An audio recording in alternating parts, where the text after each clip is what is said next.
The PlayStation 5 Pro is coming soon, November they say, and it's only $699. What a steal. Is what Sony execs were probably hoping the majority of the online reaction would be to announcing this new hardware. Instead, being thrown at their face are memes, criticism, jokes, and a whole lot more negativity. Now look, I'm gonna keep it real with you all, when I saw the price tag, I wasn't too surprised, and that's because hardware is getting more expensive. Or if you want, just take a look at the current PS5 Slim. No disk drive, only 1TB SSD, and it costs $499. Adding $100 for another terabyte of storage along with another $100 for an upgraded GPU, and it makes a lot of sense to me, to be honest. But just because it makes sense doesn't mean that it's necessarily the right price to target, and I think that's something a lot of people need to wrap their heads around. Modern day AAA gaming, if it continues down the path it's currently going, is going to cost a lot more. The days of consoles being a cheap entry point are long gone. It's why Nintendo's seen such success with the Switch, but also isn't considered a direct competitor to either Microsoft or Sony. They're not interested in chasing the race for power, bigger worlds, and more detail. Xbox has also made it very clear that hardware is simply becoming more expensive as well. It's why there seems to be such a sudden focus and push for cloud gaming, being able to play wherever you are on whatever device you want with just good internet connection. Xbox themselves have already supported Fire Stick TV and other devices, not to mention it seems like they're ramping up to release a cloud-only subscription for Game Pass. To be very clear, I don't believe local hardware is going anywhere, nor do I think it's doomed, but I do think the reality of the situation is that most people need to expect to pay higher prices going forward.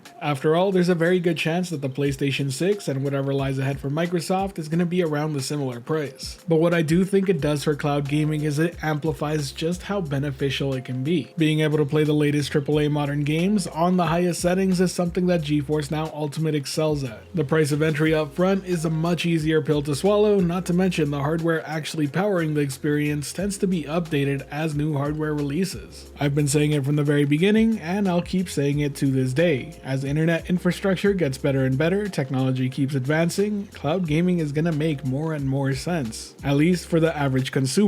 There will always be a niche of customer who prefers running things locally, and for those people, just expect prices to raise. What I am interested in seeing after this announcement is whether or not PlayStation 5's streaming service will also get an upgrade to PS5 Pro hardware as well. It might seem a bit counterproductive, but it would be interesting to see PlayStation 5 streaming the premium experience of PlayStation 5 Pros via PlayStation Plus Premium. While I know I don't cover it as much on this channel as I should, and I do plan on doing so in the near future, PlayStation Plus Premium's 4K streaming offering is actually really good, and I can only assume upgrading to the Pro's hardware would make it even better. And with Xbox appearing to ramp up to release their own cloud gaming subscription via Game Pass, I wouldn't be surprised to see them step their game up too. 4K streaming's already been teased by them for quite some time, and it's only a matter of time before we see it finally arrive. The same applies to Amazon Luna as well. But let me know where you stand. Would you pay $699 for a new console? Let's say this is 2 years later and it's not a PS5 Pro but a PlayStation 6 or an Xbox Series X2. Would the next generation branding justify the upfront cost? Especially when given the option to stream those games onto hardware you already own for a monthly price at 4K resolution. For those of you with a solid connection, this is going to be a tough choice, and it's only going to get tougher as time progresses and hardware gets more and more expensive. As for myself, I still consider myself a hardcore enthusiast. I'll probably sell my PlayStation and try and get a PS5 Pro. But I'm not going to lie to you, that's not a recommendation I think I could easily make for most people out there. Either way, that's my rant for today. If you enjoyed the video or found it helpful at all, be sure to hit that like button as it really does help the channel out. And if you're wanting more content like this, be sure to subscribe and hit that notification bell as well. As always, thank you for watching the video. I hope you have a great day. This has been Steven from Anytime Anywhere Gaming, and until next time, I'll catch you in the clouds.